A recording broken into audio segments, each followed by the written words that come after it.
भारत को आज़ादी के बाद जिस सबसे बड़े चैलेंज का सामना था वो ये था कि ये मुल्क एक सेकुलर रियासत होगा या एक हिंदू मजहबी स्टेट। इस सवाल पर कांग्रेस के लीडर्स तकसीम हो चुके थे। सबसे बड़ा इख्तलाफ ताकतवर वजीर दाखिला सरदार पटेल और वजीर आजम जवाहरलाल नेहरू के दरमियान था। ये इख्तलाफात कैसे हल हुए? शुरू के सालों में जवाहरलाल नेहरू ने भारत को एक मजहबी रियासत बनने से कैसे बचाया? भारतीय आइन साज दानिश्वर डॉक्टर अंबेडकर ने बुद्ध मत क्यों कबूल कर लिया था? मैं हूं फैसल उड़ाइच और देखो सुनो जानो की हिस्ट्री ऑफ इंडिया सीरीज की चौथी किस्त में हम आपको यही सब दिखाएंगे।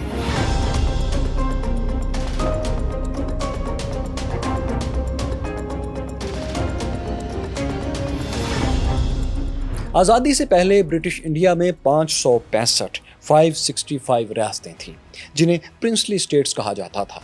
अगस्त 1947 में पाकिस्तान और भारत के क़याम के बाद इन रियासतों को ये चॉइस दे दी गई कि वो अपनी मर्जी से पाकिस्तान या भारत में किसी में भी शामिल होने का फैसला कर सकते हैं। इनमें से 13 रियासतें कुछ अरसे में पाकिस्तान का हिस्सा बन गईं और दीगर 552 रियासतों में से 548 ने भारत से मिलने का फैसला कर लिया। लेकिन कश्मीर, जूनागढ़ और हैदराबाद दक्कन ने भारत का हिस्सा बनने से इनकार कर दिया। इन पर कब्जे के लिए भारत को अब फौजी कार्रवाई करना थी। कश्मीर के मसले पर तो पाकिस्तान और भारत के दरमियान जंग की कहानी आप हिस्ट्री ऑफ इंडिया में महात्मा गांधी के कत्ल वाली वीडियो में तफसील से जान चुके हैं। इस जंग के नतीजे में कश्मीर का बड़ा हिस्सा भारत के कंट्रोल में, जबकि आज़ाद कश्मीर और गिलगित बल्तिस्तान पाकिस्तान के कंट्रोल में आ गए थे। बाकी रियासतों में से जूनागढ़ ने, जो कि भारत के जोग्राफिया के अंदर वाक़या थी, इसने पाकिस्तान के साथ इल्हाक का ऐलान कर दिया, जबकि हैदराबाद दक्कन की बड़ी और अमीर कबीर स्टेट ने आज़ाद रहने का फैसला किया। पंडित नेहरू को इन रियासतों के फैसले मंजूर नहीं थे, क्योंकि उनका दावा था कि इनमें हिंदू अक्सरियत है, हिंदुओं की आबादी ज़्यादा है, इसलिए इन्हें भारत के साथ शामिल होना चाहिए, क्योंकि ये तकसीम भी मजहब की बुनियाद पर हुई थी। साथियों, जूनागढ़ 8,643 स्क्वायर किलोमीटर पर फैली हुई एक रियासत थी। इसके थोड़े छोटे कुछ इलाके ऐसे भी थे जो रियासत की मेन लैंड से बाहर दूसरी रियासतों के अंदर वाक़या थे, यानी ये फैली हुई थी। इसकी कुल आबादी 8,16,000 के करीब थी और इसमें 80% हिंदू आबादी थी। भारतीय फौज ने अक्टूबर 1947 के दौरान जूनागढ़ को घेरना शुरू कर दिया। अक्टूबर के आखिर तक 1400 भारतीय फौजी और कुछ टैंक्स जूनागढ़ की सरहद पर पहुंच चुके थे। इनकी मदद के लिए भारत में शामिल होने वाली दीगर हिंदुस्तानी रियासतों के 2000 फौजी भी आ चुके थे। बज़ाहिर ये छोटी सी फोर्स थी, लेकिन जूनागढ़ के पास इस फौज से लड़ने की सलाहियत भी नहीं थी। सिर्फ पाकिस्तान से ही फौज जाकर उनकी मदद कर सकती थी, लेकिन पाकिस्तान भी उस वक्त महाजरीन की सेटलमेंट और इकॉनमी के इश्यूज में फंसा हुआ था। इन हालात में भारतीय फौज ने जूनागढ़ के गिर्द घेरा तंग कर दिया। जूनागढ़ के नवाब वहाबत खान III को यकीन हो गया था कि मुकाबला करने का कोई फायदा नहीं। चुनाचे 26 अक्टूबर 1947 में वो एक तैयारे में बैठकर खुद कराची आ गए। उनके रियासत से निकलने के बाद 9 नवंबर को भारतीय फौज ने आसानी से पूरी रियासत पर कब्जा कर लिया। पंडित नेहरू ने लियाकत अली खान को एक टेलीग्राम भेजा। इसमें उन्होंने पाकिस्तानी वज़ीर आज़म को यकीन दिलाया कि जूनागढ़ पर कब्जा बिल्कुल आर्जी है, रियासत में रेफरेंडम करवाकर फिर इसके मुस्तकबिल का फैसला किया जाएगा। वज़ीर आज़म नेहरू को यकीन था कि रियासत की 80% आबादी चूँकि हिंदू है, सो वो भारत के साथ रहने ही का फैसला करेगी। चुनाचे फरवरी 1948 में एक रेफरेंडम यहाँ करवाया गया, जिसमें अक्सरियत ने भारत के साथ शामिल होने के हक में वोट दे दिया। यूँ जूनागढ़ रियासत भारत के हिस्से में आ गई। अब भारत का अगला टारगेट था हैदराबाद दक्कन। साथियों, हैदराबाद दक्कन का रकबा 2,14,187 मुरबा किलोमीटर था। हैदराबाद दक्कन आज के पाकिस्तानी पंजाब से भी बड़ी स्टेट थी। इसकी आबादी 1,60,00,000 थी। इसमें कम से कम 40 लाख मुसलमान और बाकी 1,20,00,000 दीगर मज़हब के लोग थे, जिनमें मेजॉरिटी हिंदू मजहब के लोगों की थी। रियासत हैदराबाद के पास 25,000 आर्मी भी थी, लेकिन मसला ये था कि ये रियासत लैंड लॉक्ड थी। इसके पास कोई साहले समंदर नहीं था और चारों तरफ भारतीय इलाका था। रियासत के नवाब मीर उस्मान अली खान थे, जो 37 साल से रियासत पर हुक्मरान थे। वो निज़ाम हैदराबाद भी कहलाते थे और मशहूर था कि वो अपने ज़माने के अमीर तरीन शख्स हैं।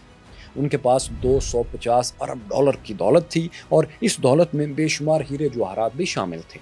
उनके खजाने में मौजूद सिर्फ एक हीरा ऐसा था जिसकी कीमत $20 करोड़ थी। इसे वो अपनी टेबल पर पेपर वेट के तौर पर इस्तेमाल किया करते थे।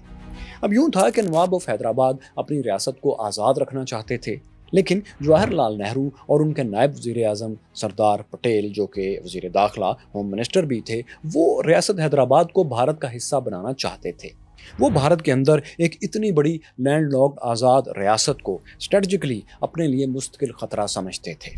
सरदार पटेल तो हैदराबाद दक्कन की स्टेट को भारत के दिल का नासूर, कैंकर कहते थे। उनके ख्याल में इस नासूर को ख़त्म करने के लिए ऑपरेशन यानी फौजी कार्रवाई ज़रूरी थी। दूसरी तरफ पाकिस्तान के गवर्नर जनरल मोहम्मद अली जिन्ना हैदराबाद दक्कन की आज़ादी के हामी थे, यानी इसे आज़ाद रखने की हमायत कर रहे थे। भारतीय राइटर ए.जे. नूरानी का दावा है कि कायदे आज़म समझते थे कि इंडिया के दोनों बाजू काट भी दिए जाएं तो वो जिंदा रह सकता है, लेकिन अगर उसका दिल निकाल दो तो वो जी नहीं पाएगा। यानी कायदे आज़म के ख्याल में हैदराबाद भारत का दिल ही था। ए.जी. नूरानी ने अपनी किताब दी डिस्ट्रक्शन ऑफ हैदराबाद में लिखा है कि कायदे आज़म ने निज़ाम हैदराबाद को ये मशवरा भी दिया कि वो करबला में हज़रत इमाम हुसैन की शहादत की मिसाल दोहराएं, यानी आज़ाद रहने के लिए आखिरी जान तक लड़ें। इधर मोहम्मद अली जिन्ना ये मशवरे दे रहे थे तो दूसरी तरफ रियासत हैदराबाद और नई दिल्ली में भारत के दरमियान मुज़ाकरात भी जारी थे, जिनमें दोनों पार्टीज़ के दरमियान ये भी तय पाया कि मामलात को जूं का तूं रखा जाए, स्टैंड स्टिल रखा जाए। इसका मुआहदा भी हो गया।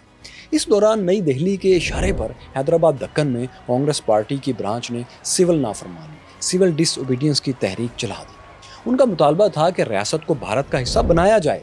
कांग्रेसी कारकुनों ने रियासत में हंगामा आराई शुरू करवा दी। मुकामी हिंदुओं ने रियासत के सरहदी इलाकों में पुलिस की चौकियां जला दी, टेलीग्राफ की लाइन्स तबाह कर दी, सड़कें ब्लॉक कर दी। जवाब में रियासती पुलिस ने 1300 कांग्रेसी लीडर्स को गिरफ्तार कर लिया। इन गिरफ्तारियों से हंगामे और तेज हो गए। इसके जवाब में रियासत के मुसलमान भी सड़कों पर निकल आए और मुजाहरे करने लगे कि हैदराबाद दक्कन को भारत का हिस्सा न बनाया जाए। इन हालात में सरदार पटेल ने यह प्रोपेगेंडा शुरू कर दिया कि हैदराबाद के अंदरूनी हालात बेकाबू हो चुके हैं। वो अपनी तकरीरों में भी खुली धमकियां दे रहे थे कि जो कुछ जूनागढ़ में हुआ वो दूसरी जगहों पर भी हो सकता है, यानी हैदराबाद में। इस तनाज़े का क्लाइमैक्स दोस्तों 13 सितंबर 1948 के रोज़ हुआ, जब भारतीय फौज हैदराबाद दक्कन में दाखिल हो गई। इस वाक़े से महज 2 रोज़ पहले कायदे आज़म का इंतकाल हो चुका था। इनकी वफात के बाद पाकिस्तान ने हैदराबाद दक्कन के मामले में कोई मुदाखलत नहीं की। भारत ने अपनी फौजी कार्रवाई को पुलिस एक्शन का नाम दिया, जिसे बाद में ऑपरेशन पोलो भी कहा गया। इंडियन आर्मी की तादाद 36,000 थी। इसके पास बड़ी तादाद में टैंक्स भी थे।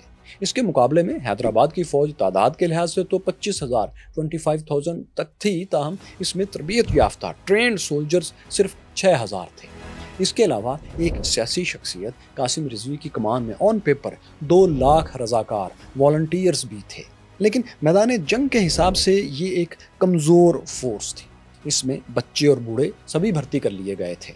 फिर रजाकारों के पास असलहा था न ट्रेनिंग। ज़्यादातर रजाकारों के पास तो बंदूकों के बजाय नेज़े और लाठियाँ थीं। यानी ये रजाकार फोर्स जदीद हथियारों से लेस भारतीय फौज के सामने बिल्कुल बेकार थी। फिर भी हैदराबाद की रियासती फौज और रजाकारों ने 4 रोज़ तक भारतीय फोर्स का डटकर मुकाबला किया। ताहम ट्रेंड फौजियों और हथियारों की कमी की वजह से तवील जंग इनके लिए नामुमकिन थी। इसीलिए 17 सितंबर को हैदराबाद दक्कन के कमांडर सैयद अहमद ने भारतीय जनरल जे.एन. चौधरी के सामने हथियार डाल दिए। इंडिया का दावा है कि इस लड़ाई में उसके सिर्फ 42 सोल्जर्स मारे गए, जबकि हैदराबाद के 2000 रजाकार जान से गए। मिलिट्री सरेंडर के बाद निज़ाम हैदराबाद ने बाज़ाब्ता तौर पर रियासत के भारत से इल्हाक का ऐलान कर दिया। यूँ साथियों, रियासत हैदराबाद भारत के हिस्से में आ गई। भारतीय फौज और मुकामी हिंदुओं ने हैदराबाद दक्कन में मुबैना तौर पर हज़ारों लोगों का कत्लेआम भी किया। दर्जनों ख़वातीन का रेप भी किया गया। मुसलमानों के घरों पर कब्जे किए गए। कुछ जगहों पर मसाजिद की बेहुरमती भी की गई। मसाजिद में बुत रखे गए और कुछ मुसलमानों को ज़बरदस्ती हिंदू भी बनाने की कोशिश की गई। कहते हैं गांव में ज़्यादती का शिकार होने वाली दर्जनों ख़वातीन ने कुएं में कूद कर खुदकुशी कर ली थी। हज़ारों मुसलमान फसादात की वजह से घर बार छोड़कर मुहाजिर कैंप्स में चले गए, लेकिन इंतहा पसंदों ने वहाँ भी हमले जारी रखे। भारतीय फौज इस दौरान ज़्यादातर बेबस ही दिखाई दी। बाज़ अंदाज़ों के मुताबिक हैदराबाद में फौजी कार्रवाई के नतीजे में 27,000 से 2 लाख तक मुसलमान मारे गए। कहते हैं जब पंडित नेहरू को बताया गया कि हैदराबाद में भारतीय फौजी लोगों को कतारों में खड़ा करके गोलियां मार रहे हैं, तो उन्होंने इसकी तहकीकात के लिए एक कमेटी बना दी। लेकिन इस कमेटी की रिपोर्ट आज तक पब्लिक नहीं हो सकी। बल्कि हैदराबाद में जो मुकामी हिंदू मुसलमानों पर मजालिम ढाने में हमलों में मुलव्विस पाए गए, उन्हें भी आम माफ़ी दे दी गई। हैदराबाद दक्कन और जूनागढ़ की तरह बनौदर और हिमालय के दामन में वाक़या सिक्किम की छोटी सी रियासत पर भी भारत ने कब्जा कर लिया। मतलब 1976 तक 1976 तक भारत ने मुख्तलिफ तरीकों से तमाम 562 रियासतें अपने अंदर जम कर ली थी। इस सब के बाद भारत का जोग्राफिया अब एक इकाई बन चुका था और वो एक मजबूत नेशन स्टेट की हैसियत में दुनिया के नक्शे पर उभर चुका था। लेकिन इससे पहले शुरू में एक मसला बहरहाल भारत के साथ था। वो ये था कि भारत का आइन कैसा होगा, सेकुलर या मजहबी।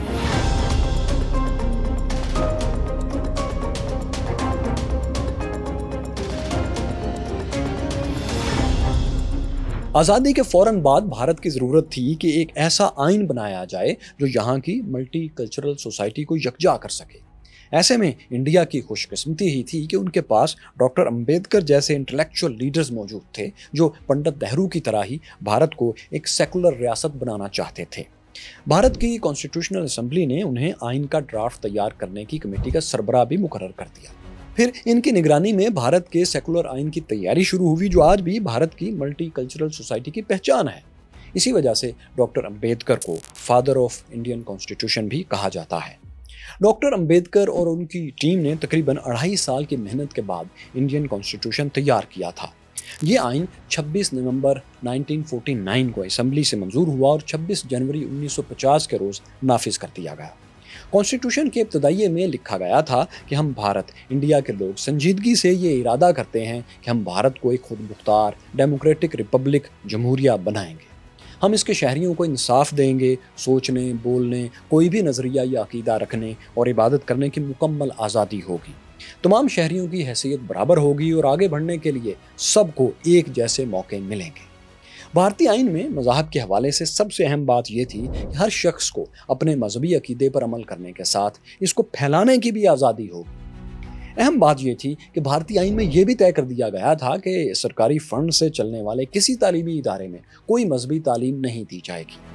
भारतीय आइन के तहत गवर्नर जनरल का ओहदा ख़त्म करके इसकी जगह सदर का ओहदा कायम कर दिया गया था। आप हिस्ट्री ऑफ इंडिया की पहली किस्त में जान चुके हैं कि भारत को 1947 के बाद बरतानिया के तहत डोमिनियन का दर्जा दे दिया गया था। इसका मतलब ये था कि भारत के आइनी मामलात हल होने तक इसका अलामती सरबराह ताज बरतानिया का नुमाइंदा यानी गवर्नर जनरल होगा। इस इंतज़ाम के तहत भारत के पहले गवर्नर जनरल लॉर्ड माउंटबेटन थे। वो 21 जून 1948 तक भारत के गवर्नर जनरल रहे और उनके बाद कांग्रेसी लीडर राजा गोपालाचारी गवर्नर जनरल के ओहदे पर बैठ गए। ताहम आइन नाफिज होने के बाद अब गवर्नर जनरल की जगह भारत के पहले सदर का इंतखाब होना था। इस इलेक्शन में कांग्रेस के दोनों बड़े लीडर्स पंडित नेहरू और सरदार पटेल को एक दूसरे के मुकाबले में लाकर खड़ा कर दिया। साथियों, सरदार पटेल और पंडित नेहरू कांग्रेस में दो मुख्तलिफ धड़ों की नुमाइंदगी करते थे। पंडित नेहरू सेकुलर और लिबरल तबके से थे, जबकि सरदार पटेल एक कट्टर मजहबी सोच के नुमाइंदे थे। वो कहते थे कि ये भारतीय मुसलमानों की जिम्मेदारी है कि वो हिंदुओं के दिलों में उनके हवाले से जो शकूक व शुबहात हैं उन्हें दूर करें। दूसरे लफ्ज़ों में उनका कहना था कि मुसलमान भारत के साथ अपनी वफादारी साबित करें। वो ये भी कहते थे कि पाकिस्तान से बेघर होकर भारत आने वाले एक हिंदू के बदले में 10 मुसलमानों को भारत से निकाला जाए। उन्होंने भारतीय रियासत गुजरात के शहर द्वारका में हिंदुओं के तारीखी मंदिर सोमनाथ की दोबारा तामीर का भी ऐलान कर दिया था। आप महमूद गजनवी के हवाले से हमारी बायोग्राफिकल डॉक्यूमेंट्री में सोमनाथ पर हमले की मुकम्मल दास्तान देख चुके हैं। अगर आपने नहीं देखी तो आप इस वीडियो के बाद यहाँ आई बटन पर टच करके इसके लिंक से ये वीडियो देख भी सकते हैं। तो खैर दोस्तों, पंडित नेहरू और सरदार पटेल पहले भारतीय सदर के मसले पर एक दूसरे के मुकाबले में खड़े हो चुके थे। वज़ीर आज़म नेहरू चाहते थे कि भारत के पहले सदर राजा गोपालाचारी बने, जो कि उस वक्त गवर्नर जनरल भी थे, लेकिन सरदार पटेल राजेंद्र प्रसाद को भारत का पहला सदर बनवाना चाहते थे। राजेंद्र प्रसाद सरदार पटेल ही की तरह सख्तगीर मजहबी सोच के फखरिया नुमाइंदे थे। हुआ यूं कि पंडित नेहरू की मुखालफत के बावजूद सरदार पटेल ने राजेंद्र प्रसाद को सदर मुंतखब करवा लिया। इस कामयाबी के कुछ ही अरसे बाद उन्हें एक और कामयाबी मिल गई। उन्होंने एक और सख्तगीर मौक़िफ़ रखने वाले पुरुषोत्तम दास टंडन को कांग्रेस का प्रेसिडेंट बनवा लिया, जबकि वज़ीर आज़म नेहरू के हमायत याफ्ता उम्मीदवार आचार्य कृपलानी हार गए। पुरुषोत्तम दास एंटी मुस्लिम और एंटी पाकिस्तान शोहरत रखते थे। एक बार उन्होंने ये ऐलान भी किया था कि वो पार्टीशन के बाद होने वाले फसादात का इंतकाम पाकिस्तान से लेंगे। अपने नुमाइंदों की शिकस्त पर वज़ीर-ए-आज़म नेहरू ने कहा था कि फिरका वाराना और पसमानदा सोच रखने वाली कुव्वतों ने पुरुषोत्तम दास टंडन की कामयाबी पर जश्न मनाया है। मुझे दुख है कि कांग्रेस पर फिरकावारियत और रवायती सोच वाली ताकतें हमलावर हो चुकी हैं। ये ताकतें हुकूमती पॉलिसी को भी मुतासिर कर रही हैं। भारतीय सदर और पार्टी सरबराह के ओहदों पर सख्तगीर मौक़िफ़ की जीत से अब लगता था कि भारत भी पाकिस्तान की तरह एक मजहबी रियासत बनने की राह पर चल पड़ा है। इस पर पंडित नेहरू इतने परेशान थे कि वो प्राइम मिनिस्टर के ओहदे से मुस्तफ़ी होने पर गौर करने लगे। लेकिन क्या हुआ कि 15 दिसंबर 1950 के रोज़ सरदार पटेल का इंतकाल हो गया। उनकी मौत के बाद कांग्रेस में पंडित नेहरू के कदकाठ का कोई दूसरा लीडर अब नहीं रहा था। उनकी पोजीशन बहुत मजबूत हो गई थी। उन्होंने अब आहिस्ता आहिस्ता पार्टी के अहम ओहदों से सरदार पटेल के हामियों को हटाना शुरू कर दिया। पंडित नेहरू के दबाव की वजह से 1951 में पुरुषोत्तम दास टंडन भी पार्टी सदारत के ओहदे से रिजाइन कर गए। प्राइम मिनिस्टर नेहरू ने पार्टी सरबराह का ओहदा खुद संभाल लिया और अगले 4 बरस तक कांग्रेस के सदर रहे। इस तरह उन्होंने वक्ती तौर पर भारतीय रियासत को मजहबी रुख इख्तियार करने से बचा लिया। पार्टी सदर बनने के बाद अब पंडित नेहरू के सामने सबसे बड़ा चैलेंज था 1951-52 के इलेक्शंस। ये आज़ाद भारत के पहले इलेक्शंस थे और इसमें 21 वर्ष की उम्र और इससे ज़्यादा के तमाम भारतीय शहरी वोट डालने के अहल थे। इस तरह वोटर्स की तादाद कुछ 17 करोड़ 60 लाख के करीब बनती थी। लोकसभा की 489 और रियासती असम्बलियों की 4000 से ज़्यादा सीट्स के लिए वोटिंग होना थी। ये एक कठिन मरहला था क्योंकि वोटर्स की अपडेट फहरिस्तें ही मौजूद नहीं थी। फिर भी भारतीय इलेक्शन कमीशन के सरबराह सुकुमार सेन ने कमाल मेहनत और महारत से ये पहला इलेक्शन मुमकिन बना दिया। उन्होंने 16,500 क्लर्क्स को वोटर लिस्टें अपडेट करने का काम सौंपा। इन क्लर्क्स ने 6 माह में नई फहरिस्तें तैयार कर ली। उस वक्त भारत में 85% वोटर्स पढ़ना लिखना नहीं जानते थे। इन्हें वोटिंग का तरीका समझाना एक चैलेंज था। इन लोगों की अवेयरनेस के लिए रेडियो पर लगातार मालूमाती प्रोग्राम नशर किए गए। इसके अलावा इलेक्शन से मुतल्लिक हदायत पर डॉक्यूमेंट्री फिल्म्स बनाकर 3000 सिनेमा घरों में दिखाई गई। भारत के पहले जनरल इलेक्शंस अक्टूबर 1951 से फरवरी 1952 तक जारी रहे। पंडित नेहरू की क़यादत में कांग्रेस पार्टी का इंतखाबी निशान बैलों की एक जोड़ी था।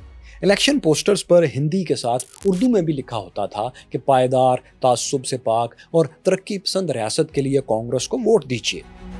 साथियों, इस पहले इलेक्शन में कांग्रेस ने क्लीन स्वीप किया और लोकसभा की 364 नशिस्तें जीत ली, जबकि हुकूमत बनाने के लिए 245 की ही ज़रूरत थी। यानी इनके पास अपने टारगेट से कहीं ज़्यादा नशिस्तें आ चुकी थीं।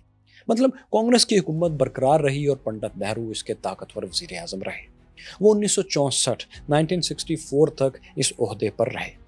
लेकिन साथियों, पंडित नेहरू के तरक्की पसंद रियासत के इंतखाबी नारे और सेकुलर आइन में बराबरी के हकूक देने के वादे पर अमल नहीं हो सका। ख़ास तौर पर मुसलमानों के लिए सरकारी मुलाजमतों के दरवाजे मुश्किल से खुलते थे। 1953 में पंडित नेहरू ने यह एतराफ़ किया कि मुसलमानों को सरकारी मुलाजमतें नहीं मिल रहीं। उन्होंने कहा, मुझे इस बात से सख्त परेशानी है कि माइनॉरिटीज़ की पोजीशन बहुत कमज़ोर है, ख़ास तौर पर मुसलमानों की। हमारी डिफेंस सर्विसेज में शायद ही कोई मुसलमान मुलाजिम रह गया हो। दिल्ली के सेंट्रल सेक्रेटरीट में चंद ही मुसलमान अब बाकी बचे हैं। अगले वर्ष 1954 में रियासती वज़ीर-ए-आला चीफ मिनिस्टर से खिताब करते हुए उन्होंने फिर कहा कि मुसलमान बहुत फ्रस्ट्रेशन का शिकार हैं। उन्हें लगता है कि उन्हें डिफेंस, पुलिस और सिविल मुलाजमतों में जगह नहीं दी जा रही। मुसलमान भारत में सरकारी मुलाजमतों में कितना पीछे रह गए थे, इसका अंदाज़ा आप इस लिस्ट से लगा सकते हैं जो भारतीय हुकूमत ने 1958 में जारी की थी। इसमें दिखाया गया है कि वफाकी फेडरल लेवल पर मुख्तलिफ भारतीय वजारतों, मिनिस्ट्रीज़ में कितने मुसलमान काम कर रहे हैं। सिर्फ फाइनेंस और रेलवे में इनकी तादाद कदरे बेहतर थी, लेकिन बाकी वजारतों में गिने चुने मुसलमान ही काम कर रहे थे। मुसलमानों की सबसे कम नुमाइंदगी वजारत कानून में थी, जहां सिर्फ एक मुलाजिम काम करता था। ऐसे ही कुछ हालात निचली ज़ात के हिंदुओं यानी दलितों के भी थे। वो भी मुआशरे के इम्तियाजी सलूक का शिकार हो रहे थे। दलित लीडर डॉक्टर अम्बेडकर, जिन्होंने भारत का सेकुलर आइन लिखा था, वो भी मायूस होने लगे थे। वो इस हद तक डेस्परेट हो चुके थे कि उन्होंने एक इंतहाई कदम उठा लिया। 14 अक्टूबर 1956 के रोज़ भारतीय शहर नागपुर में उन्होंने अपने कम से कम 4 लाख दलित फॉलोअर्स के साथ इज्तिमाई तौर पर बुद्ध मत मजहब इख्तियार कर लिया। इस मौके पर उन्होंने 22 नुकात का हल्फ भी उठाया। इन पॉइंट्स का खुलासा ये था कि अब वो कभी किसी हिंदू देवता पर ईमान नहीं रखेंगे और ना ही उनकी इबादत करेंगे। जिस जगह उन्होंने बुद्ध मत कबूल किया था, इख्तियार किया था, वहाँ आज एक यादगार तामीर है जिस पर वही 22 नुकात लिखे हैं जिन पर डॉक्टर अंबेडकर ने हल्फ लिया था। साथियों, इब्तदाई भारतीय हुकूमत सेकुलरिज्म और मजहबी कट्टरपन की जंग में इस कदर उलझी हुई थी कि सरहदों पर मंडलाते खतरात को जल्दी भांप ना सकी। इसका अंदाज़ा हुकूमत को तब हुआ जब यह खतरा उनके बॉर्डर तोड़कर अंदर घुस आया था। यह खतरा था चाइनीज़ आर्मी। लेकिन शायद आप सोच रहे हों कि चीन तो भारत का दोस्त था, तो ये दोनों दोस्त एक दूसरे के दुश्मन फिर कैसे हो गए? 1962 की भारत चीन जंग क्यों हुई थी और भारत ये जंग क्यों हार गया था? ये सब आपको दिखाएंगे, लेकिन हिस्ट्री ऑफ इंडिया की अगली किस्त में। साथियों, हिस्ट्री ऑफ इंडिया की एक साथ में बहुत से ऐसे वाक़यात भी आएंगे जो हम दीगर वीडियोज़ में बहुत ज़्यादा तफसील से दिखा चुके हैं। उनका जब भी जिक्र आएगा यहाँ हम उनको मुख्तसरन बयान करेंगे, लेकिन आपकी मदद के लिए आई बटन पर उनके लिंक्स मौजूद होंगे। इस किस्त में बताए गए सोमनाथ के मंदिर की तारीखी कहानी तफसील से आप इस लिंक पर जान सकते हैं। यहाँ जानिए कि क्या आर्यंस हिंदुस्तान के असली बाशिंदे हैं, और यहाँ टच करके आप हिस्ट्री ऑफ मॉडर्न इंडिया की प्लेलिस्ट पर जा सकते हैं।